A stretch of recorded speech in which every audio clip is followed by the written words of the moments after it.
Bienvenue tout le monde à cette revue. Aujourd'hui, je ne m'attendais pas à mettre la main dessus. Sentinel Prime version Leader. Alors, un camion de pompiers d'aéroport. Je me rappelle pas le nom, mais tant pis, on s'en fout. Un énorme véhicule. Très beau véhicule. Une chose qui est rassurante avec les leaders de cette gamme-là, c'est que les leaders n'ont pas changé de taille énormément. Peut-être un petit peu plus petit qu'Optimus Prime en leader Revenge of the Fallen, mais à peine. En mode robot, ça paraît pas, les changements de taille. Donc on a su préserver vraiment la grosseur des leaders, donc c'est très bien. On a un mode, premièrement, on peut cacher les armes en dessous. Ça, c'est le bouclier.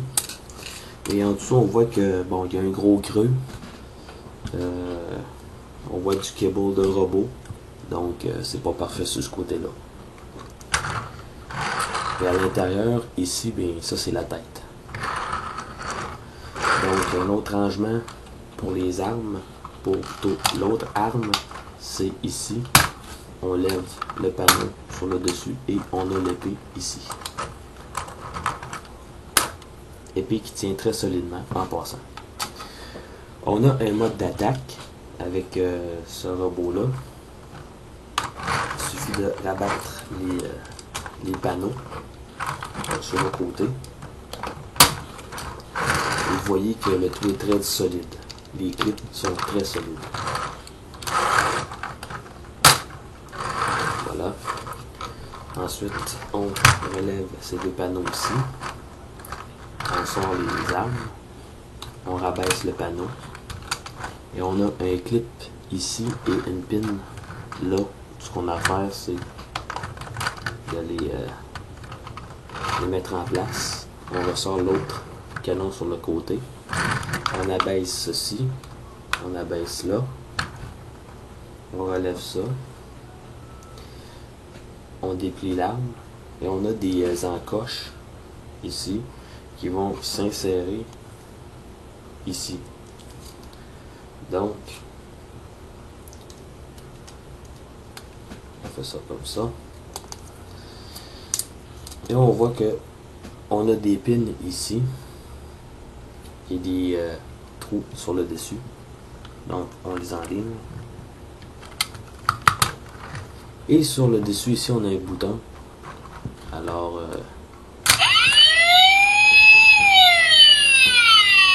et ce faisant, on déclenche le son et lumière du mode camion. Comme cela. Et voilà le mode attaque en mode camion de Sentinel Prime, qui a la voix de Leonard Nimoy en version anglaise. Oh, ici, ça a tombé. Et voilà. Donc, bon, un mode d'attaque bizarre, mais quand même, si on voit ça dans le film, tant mieux. Mais disons que c'est pas impressionnant. Bon.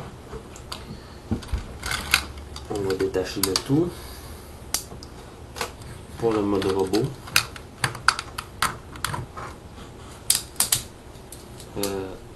Une dernière chose pour le mode véhicule.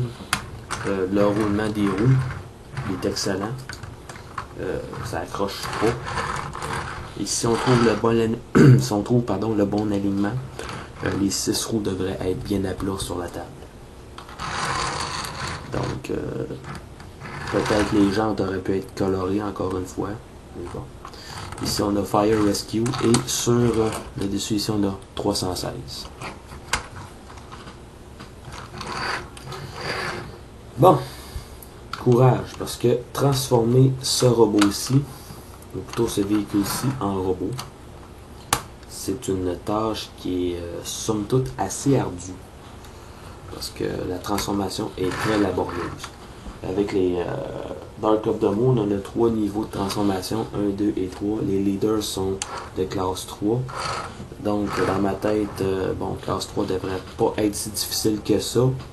Mais Pour un leader, il est quand même légèrement compliqué, principalement à cause de toute cette multitude de panneaux qu'il a. On va commencer par détacher et mettre ces panneaux-ci en position. À noter encore une fois que je ne suis pas un exemple à suivre pour ce qui est des transformations parce que je ne suis pas nécessairement les étapes dans le bon ordre. Donc je vois un peu n'importe comment. À ne pas oublier. On va séparer l'arrière. On remarque ici, bon, on a les bras qui sont à l'intérieur des jambes. Je tenais à le préciser. Donc il faut. Et voilà. Comme ça. On va rentrer les armes à l'intérieur, les pieds. Comme ça. On va fermer comme ça.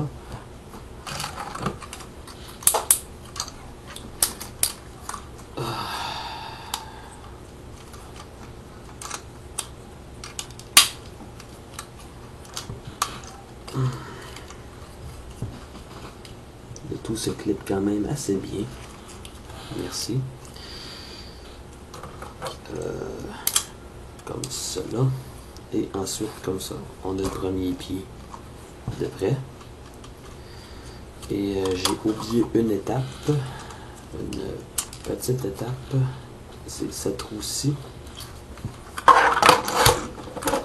qui doit être détachée puis ramenée à l'intérieur comme ça. Et ensuite, et voilà. Et on a, là, vous le voyez peut-être mal à l'écran, ici on a un trou et à l'arrière de la roue, on a une encoche que vous ne voyez pas. Il suffit juste de la clipper à l'intérieur de l'encoche et c'est tout. On répète le même processus de l'autre côté.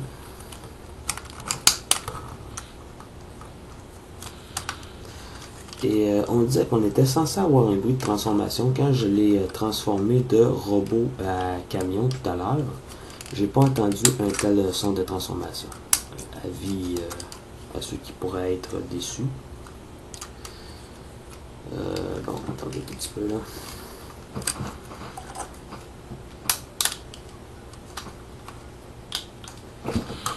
Je vais essayer de rester quand même dans le champ de la caméra. Ce sera quand même un peu plus agréable pour pouvoir regarder.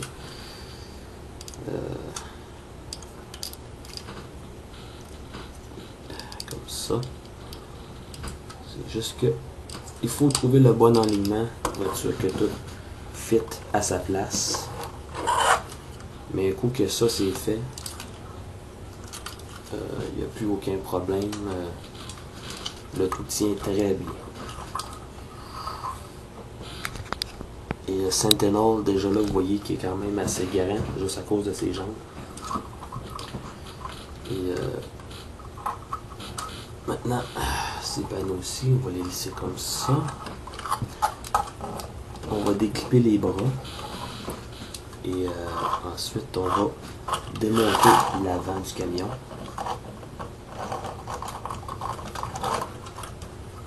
En prenant bien soin de bien déclipper comme il faut. Et voilà. Et faites attention pour ne pas faire une fausse manœuvre qui pourrait briser des pins. Parce que des pins, il y en a beaucoup quand même. On va prendre cette partie ici, on va la rabattre vers l'intérieur. Mais pour tout, on va la laisser comme ça. On va détacher cette partie ici du dessous, comme ça. On va écarter les roues pour pouvoir abaisser ces parties ici. Ensuite, on va les laisser comme ça pour tout de suite. On va détacher l'habitacle, la ramener vers l'intérieur, comme ça.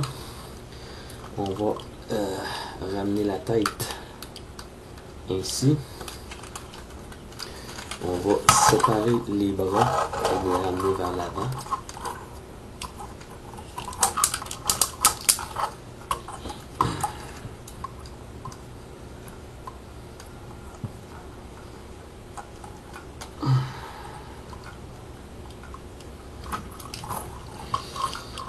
comme je vous ai dit, la transformation est laborieuse, et spécialement pour ce qui est du torse. Donc, si vous n'êtes pas une personne qui est adepte des transformations assez compliquées, ben, Sentinel Prime est à éviter comme la peste. Mais ceux qui aiment les défis comme moi, pour ce qui est de la transformation, eh bien, allez-y fort. Vous y trouverez votre compte. Bon, ok, ces roues-ci doivent être en angle. Et ensuite, veuillez me donner quelques petites secondes. Que je prenne mes points de repère. Parce que je sais qu'il y a quelque chose qui n'est pas là où que ça devrait être. Et c'est cette partie-ci à l'intérieur comme ça. Ainsi et voilà. Comme ça. Ensuite, on ramène les rétroviseurs qui sont en caoutchouc. On peut les replier à l'intérieur, comme ça. Même chose de ce côté-ci, comme ça. Et ensuite, on ramène comme ça. On replie sur l'avant, comme ça. Et on a des clips à l'intérieur. Donc on peut s'arranger pour que le tout fit à l'intérieur des clips. Comme ça. Et ensuite, on clip comme ça. Et il ne reste plus qu'à placer les bras à l'intérieur de leurs encoches, comme il faut. Et c'est à angle en passant. Comme ça. Ensuite, on prend ces deux parties ici, on les joint à l'arrière comme ça. Ça va faire comme une espèce de cap intérieur. Ensuite, on abaisse cette partie ici, on abaisse et on remonte. Non, comme ça. Ensuite, on sépare cette partie ici comme ça, on la met en angle pour faire une espèce de cap en V. Ici, j'avais pas bien clippé le bras de Sentinel Prime à sa place. Et voilà. On abaisse ces panneaux derrière les bras. Et voilà. Sentinel Prime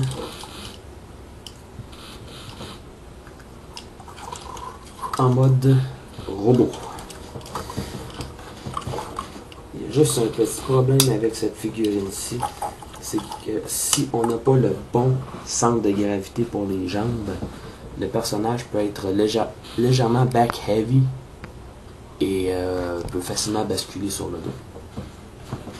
Donc je vais continuer à vous jaser pendant que je vérifie quelque chose, et surtout au niveau du torse, parce que j'ai l'impression que j'ai mal transformé le torse. Oui, c'est ça, c'est les roues qui sont passées à angle.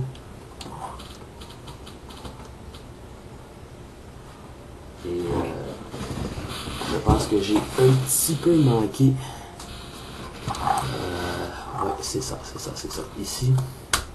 Et voilà, j'avais pas bien clippé les fenêtres à leur place. Attendez un tout petit peu, je vais... Ah oui, okay, j'avais trop rabattu ces panneaux-là vers l'intérieur. Donc, attendez un petit peu, comme ça. Allez, mon vieux loup. Parfait. Ensuite, on ramène tel que c'est censé être. Et voilà, cette fois-ci, Sentinel Prime a le torse proprement transformé. Et voilà, Sentinel Prime, l'ancêtre de Optimus Prime dans toute sa gloire robotique. Une figurine quand même fantastique, bien réalisée. Il y a certaines petites choses qui me déplaisent. Si on remarque ici, le dos est très ouvert. Donc, on a cette grosse partie ici aussi. Ça, c'est le compartiment des piles ici, qui fait que, bon, ça dépasse un peu, hein. C'est ce qui fait que c'est back-carry. J'imagine qu'en enlevant les piles, le poids serait mieux réparti. Chose que je vais faire après la démonstration, parce que j'ai pas l'intention de laisser ça trop longtemps là-dedans, pour pas que ça coule et que ça ruine la figurine. On a des ports Mectec, un petit peu partout sur le haut du torse, ou plutôt le haut du corps, dans le sens qu'on en a ça, chacun des avant-bras, un ici, même chose ici, on en a un sur chaque épaule, et on a ces deux-là ici. Bon, à la caméra, à cause de l'éclairage, le rouge de Sentinel Prime a l'air plus rouge, tandis que en réalité, il est un petit peu rosâtre. Mais ça n'enlève rien à la figurine, ça n'enlève rien que c'est une figurine excellente. Et si j'ai bien fait mes branchements, on a qu'à appuyer ici. Et Sentinel Prime dit son nom. Donc c'est la version française de la figurine. J'imagine que Sentinel Prime en anglais doit dire plus que Sentinel Prime. Donc on va se contenter de ça. Et quand on appuie sur le bouton, je vais essayer de faire ça sans trop cacher. Quand on appuie sur le bouton, on voit que la bouche s'ouvre. Et parlant du visage, on voit très clairement que d'après ce qu'on a vu sur le trailer, le premier trailer qu'on a eu de Transformers, quand on voyait Sentinel Prime se réveiller à la fin, ce qu'on a là, c'est très ressemblant. Donc, je suis très content d'avoir cette figurine-là dans ma collection. Je suis heureux qu'elle soit aussi bien réalisée. On a fait des belles applications de couleurs là où il fallait pour accentuer les détails. On a quand même des petits vides dans le corps, comme vous voyez ici. Ça fait un petit peu vide. Vous voyez ma main à l'arrière où est-ce qu'il y a les trous.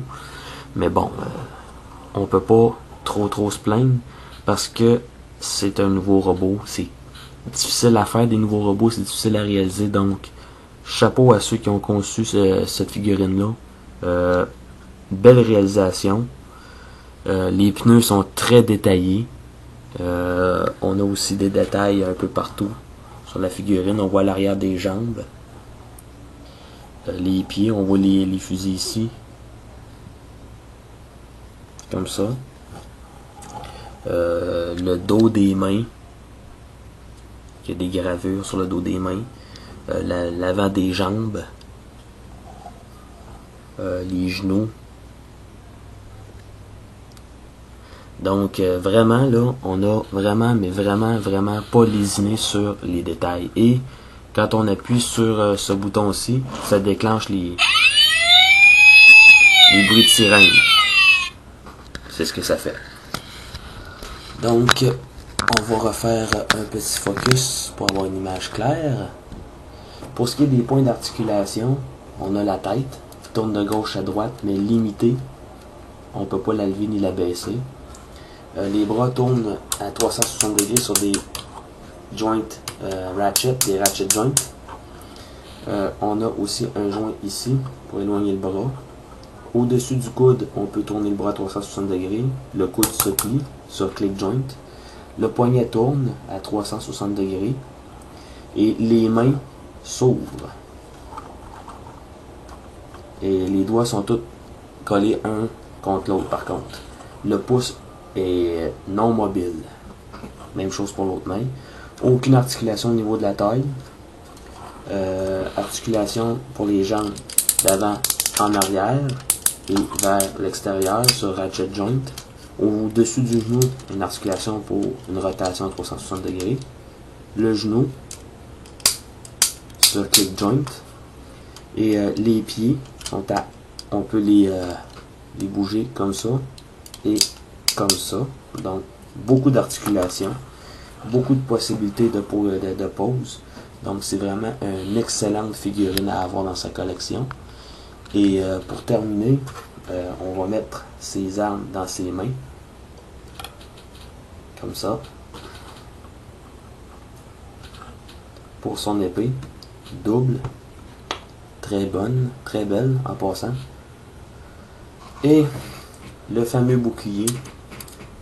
Ici. On a qu'à insérer dans sa main. Comme ça.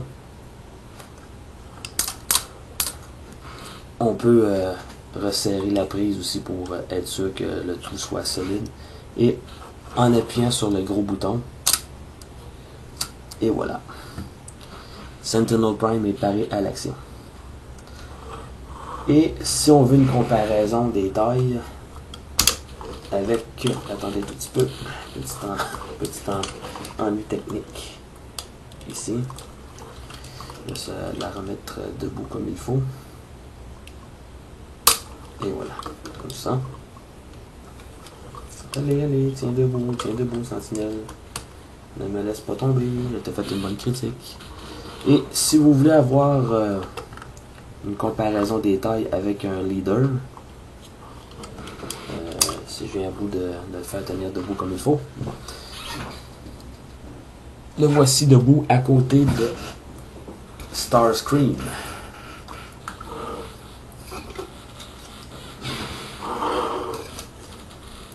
Et voilà. Donc, là, Starscream a l'air un peu plus petit parce qu'il est penché dans une position d'attaque. Mais ils sont de la même grandeur. Donc, les leaders n'ont pas rapetissé, ils n'ont pas souffert des tailles. Donc, chapeau à ça. Megatron en mode robot. Megatron Dark of the Moon. Lui arrive au niveau de la fourche. Donc, c'est vraiment bien fait, bien réalisé. Une excellente figurine. Je vous la recommande très fortement. Si vous êtes capable de mettre la main dessus, n'hésitez pas.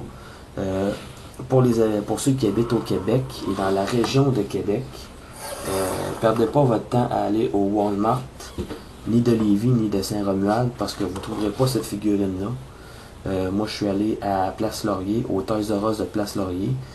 Toys R Us de Place Laurier a toute la vague numéro 1 de Dark of the Moon, tandis que à Lévis, ils n'ont que quelques Deluxe, quelques Basic Human Alliance, quelques Cyberverse et des playsets.